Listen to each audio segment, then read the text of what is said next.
अपनी पाठशाला में आपका स्वागत है। हम शेयर पूंजी के हिसाब सीख रहे थे। पिछले वीडियो में हमने क्वेश्चन नंबर 14 करा था। आज हम क्वेश्चन नंबर 15 करेंगे। लिखा हुआ है इसके अंदर, वलसाड़ की रुस्तम लिमिटेड कंपनी ने 10 के कैसे 2,40,000 इक्विटी शेयर प्रति शेयर 70 के प्रीमियम से निर्गमित करे। प्रति शेयर निम्नानुसार रकम मंगाई गई थी। आवेदन के साथ 38 रुपये, 35 रुपये प्रीमियम के साथ। अगर 38 में से 35 प्रीमियम है तो 3 रुपये किसके हुए? आवेदन के। आवंटन के समय 28, 25 प्रीमियम के साथ। 28 में से 25 प्रीमियम है तो 3 किसके हुए? आवंटन के। अंतिम मांग के समय 14 रुपये, जिसमें से 10 प्रीमियम है तो 4 रुपये किसके हुए? अंतिम मांग के।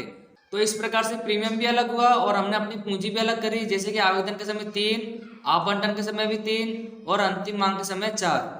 आगे लिखा हुआ है, जहांगीर ने धारण किए 2,000 शेयर पर आवंटन और अंतिम मांग की रकम के अलावा बाकी के शेयरों पर संपूर्ण रकम मिल गई थी।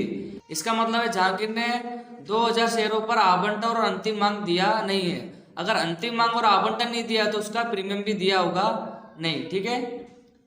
कंपनी ने योग्य कार्रवाई करने के बाद जहांगीर के शेयर जब्त करे। तो ये प्रविष्टि हम बाद में देखेंगे। सबसे पहले तो हम आवेदन की, आवंटन की और अंतिम मांग की नॉर्मल एंट्री हम करते हैं। ठीक है। तो सबसे पहले आवेदन की रकम मिलेगी। एंट्री क्या होती है? बैंक खाते उधार शेयर आवेदन खाते से। टोटल पूंजी कितनी है? 2,40,000। कंपनी को यहाँ पे कोई अतिरिक्त शेयर नहीं मिल रहे तो हमारी पूंजी कितनी रहेगी? 2,40,000। और आवेदन के समय टोटल रकम कितनी है? 38। तो हम करेंगे 38 से गुणा। तो यहाँ पर आएगा 91,20,000। अब दूसरी एंट्री, इसकी रकम कहाँ ले जाएंगे? पूंजी खाते। तो शेयर आवेदन खाते जो जमा करा उसको उधार करेंगे। शेयर आवेदन खाते उधार शेयर पूंजी खाते से। और यहाँ प्रीमियम भी है तो प्रतिभूति प्रीमियम खाते से भी। और कंपनी को यहाँ पर कोई अतिरिक्त रकम नहीं मिली है तो बैंक खाते से हम करेंगे नहीं। ठीक है। तो यहाँ क्या करेंगे? 2,40,000 गुणे 38 में से 35 प्रीमियम के है तो 3 किसके हुए? आवेदन के।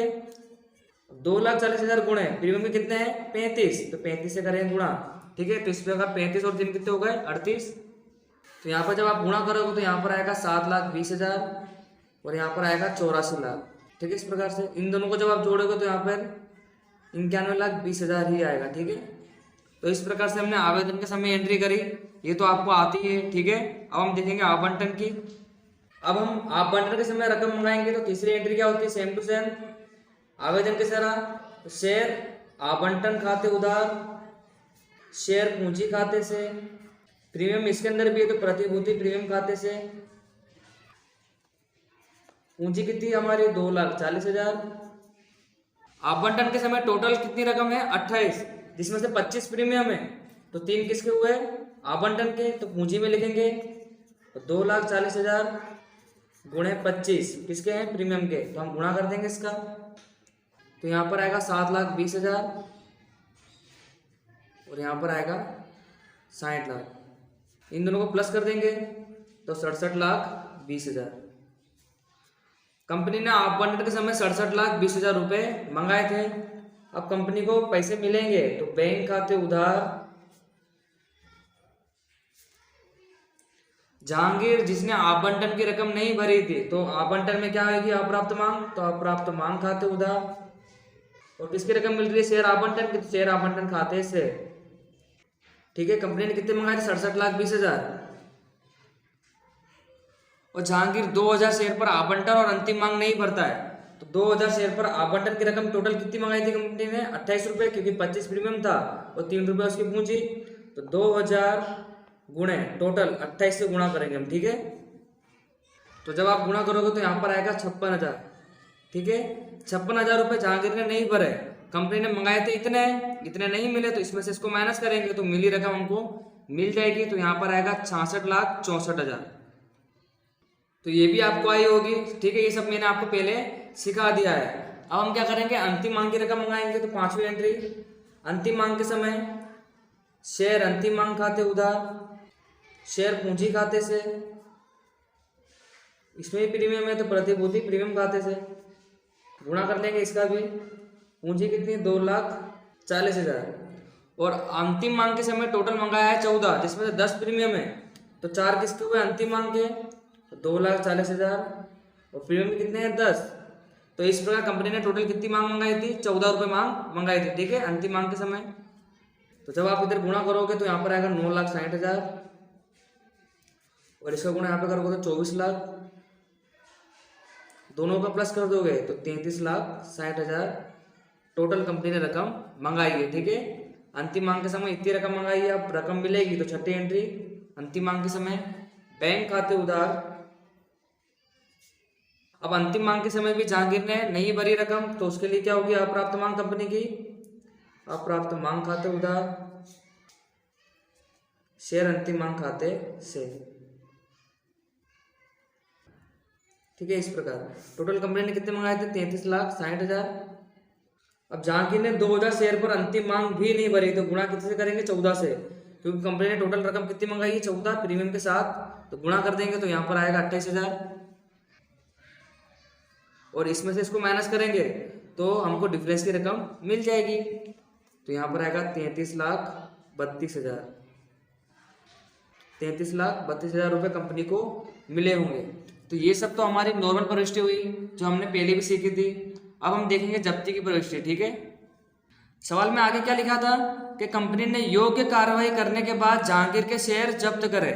अब कंपनी ने शेयर जब्त करे और यहाँ पर नियम लागू होते कि अगर प्रीमियम हो और प्रीमियम ना भरा गया हो तो प्रीमियम की एंट्री भी करी जाती है। तो सबसे पहले तो हम शेयर जब्त करेंगे, शेयर हमारे पास आएंगे तो कौन से नंबर की प्रविष्टि होगी, ये 7वें नंबर की प्रविष्टि शेयर पूंजी खाते उधार। अब प्रीमियम भी इसके अंदर है तो प्रीमियम भी आएगा तो प्रतिभूति प्रीमियम खाते उधार। और क्या भर दिया उसने, केवल उसने आवेदन ही भरा है, ठीक है। तो हम शेयर जब्त करेंगे उसके, तो शेयर जब्ती खाते से। और उसने क्या नहीं भरा है आवंटन, तो शेयर आवंटन खाते से। और मांग भी उसने नहीं भरी है तो शेयर मांग खाते से। तो इस प्रकार से कुछ जब्ती की प्रविष्टि होगी। तो यहाँ पर जहांगीर के 2,000 शेयर जब्त करें और पूंजी कितनी कंपनी की 10, तो 2,000 गुणे 10 करेंगे तो यहाँ पर आएगा 20,000। और अब प्रीमियम कितना आएगा जरा ध्यान से देखिएगा, उसने क्या क्या नहीं भरा था आवंटन और अंतिम मांग, और जितना उसके अंदर प्रीमियम था उतना हम प्लस करके यहाँ लिखेंगे।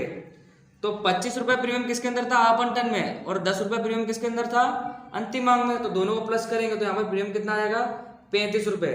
इसका मतलब 35 रुपये प्रीमियम के उसने भरे नहीं है तो 35 से गुणा कर देंगे हम, तो यहाँ पर आएगा 70,000 रुपये, ठीक है। आपको ये समझ में आया होगा। अब यहाँ पर देखिए आवंटन लिखा है और अंतिम मांग लिखा है, तो जब आप पीछे की प्रविष्टि देखोगे तो आवंटन के समय उसने 56,000 रुपये नहीं भरे है और अंतिम मांग के समय उसने 28,000 रुपये भरे नहीं है, तो वही हम इधर लिखेंगे 56,000 और 28,000। तो आपको ये रकम भी लिखने आई होगी। अब हमें शेयर जब्ती के अंदर रकम लिखनी है तो आप गुणा करके भी रकम लिख सकते हो। जैसे कि 2,000 शेयर थे तो 2,000 शेयर पर उसने आवेदन भर दिया है तो उसके प्रीमियम का लेखा हम करेंगे नहीं। तो आवेदन के अंदर से जब हम प्रीमियम निकालेंगे तो आवेदन की रकम कितनी बचती है 3 रुपये, तो 2,000 गुणे 3 करेंगे तो यहाँ पर आएगा 6,000। इसका मतलब कंपनी को 6,000 का लाभ हुआ है। अगर आप इन दोनों को प्लस करके इसको माइनस भी करोगे तब भी डिफरेंस की रकम कितनी आएगी 6,000 ही आएगी, ठीक है। अगर आप चाहो तो करके देख सकते हो। अब हमारे 8वें नंबर की प्रविष्टि क्या होती है पुनः प्रकाशित की, और पुनः प्रकाशित कैसे करें जरा हम पढ़ लेते हैं। ये शेयर 40 के प्रीमियम से संपूर्ण भरपाई के रूप में जोसेफ को पुनः बेचे। यानी अब हमारे शेयर कैसे जा रहे हैं प्रीमियम के साथ। अभी तक हम क्या सीख रहे थे बट्टा के साथ कंपनी देती थी, बट ये सवाल में क्या लिखा है प्रीमियम के साथ कंपनी पुनः प्रकाशित कर रही है। तो मैंने आपको प्रविष्टि लिखाई थी जब कंपनी पुनः प्रकाशित प्रीमियम के साथ करे तो बैंक खाते उधार शेयर पूंजी खाते से और प्रतिभूति प्रीमियम खाते से। तो यहाँ लिखेंगे बैंक खाते उधार शेयर पूंजी खाते से प्रतिभूति प्रीमियम खाते से। तो यहाँ पे प्रविष्टि हमने लिखी बैंक खाते उधार शेयर पूंजी खाते से प्रतिभूति प्रीमियम खाते से। अब सबसे इजी एंट्री रहती पूंजी की रकम लिखना। पूंजी कितनी थी हमारी 20,000, तो 20,000 मैंने डायरेक्ट लिखा। अब हमें यहाँ पे प्रीमियम की रकम निकालनी है, तो प्रीमियम की रकम कैसे निकलेगी। सवाल में अगर बट्टा दिया हो तो भी वो पूंजी पर ही निकलता है, अगर प्रीमियम दिया हो तो भी वो पूंजी पर ही निकलता है। तो यहाँ पूंजी पर प्रीमियम निकालना है, तो पूंजी कितनी है हमारी 20,000 और प्रीमियम कितना कहा गया 40%। तो डायरेक्ट हम 20,000 का 40% निकाल देंगे। तो जब आप इसको सोल्व करोगे तो यहाँ पर आएगा 8,000। ठीक है, इसका मतलब कंपनी ने 8,000 के प्रीमियम से प्रकाशित करे, दोनों को प्लस कर देंगे तो बैंक खाते में टोटल रकम कितनी जाएगी 28,000, यानी कंपनी को 28,000 रुपये मिले पुनः प्रकाशित के समय। ठीक है, मैं उम्मीद करता हूँ आपको ये समझ में आया होगा। अब जो यहाँ पर ये जो 8,000 प्रीमियम का था इसको आप डायरेक्ट भी निकाल सकते हो, जैसे मैंने बताया 20,000 का डायरेक्ट मैंने क्या करा 40%, तब भी हमारा 8,000 आया। नहीं तो आप जो पूंजी हमेशा कितनी होती है हमारे 10 रुपये, 10 का आप 40% करोगे तो कितना आएगा 4 रुपये। और कितने शेयर जब्त करे थे हमने 2,000, तो 2,000 गुणे जब आप 4 करोगे तब भी कितना आने वाला है 8,000। तो आपकी मर्जी है, आपको जो अच्छा लगे आप ऐसे कर सकते हो। ठीक है, अब लास्ट हमारी प्रविष्टि कौन सी है, शेयर जब्ती की बाकी।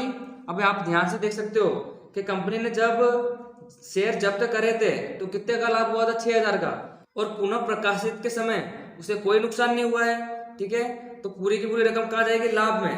तो शेयर जब्ती खाते उधार, शेयर पूंजी अनामत खाते से 6,000 और 6,000। ठीक है, तो इस प्रकार कंपनियों को नुकसान हुआ ही नहीं है, तो पूरा पूरा लाभ में गया। ठीक है, तो यहाँ पर शेयर जब्ती की जमा बाकी भी कितनी है 6,000 और उधार बाकी भी कितनी है 6,000। इस प्रकार से शेयर जब्ती का खाता भी कैसा हो जाएगा सरबर, है ना। तो मैं उम्मीद करता हूँ आपको ये समझ में आया होगा सवाल क्वेश्चन नंबर 15। आप इसकी प्रैक्टिस करिएगा कि ऐसे सवाल बोर्ड के एग्जाम में आते हैं। तो अब हम नेक्स्ट सवाल नेक्स्ट वीडियो में देखेंगे। तो आज के लिए बस इतना ही, मिलते हैं नेक्स्ट वीडियो में। Thank you.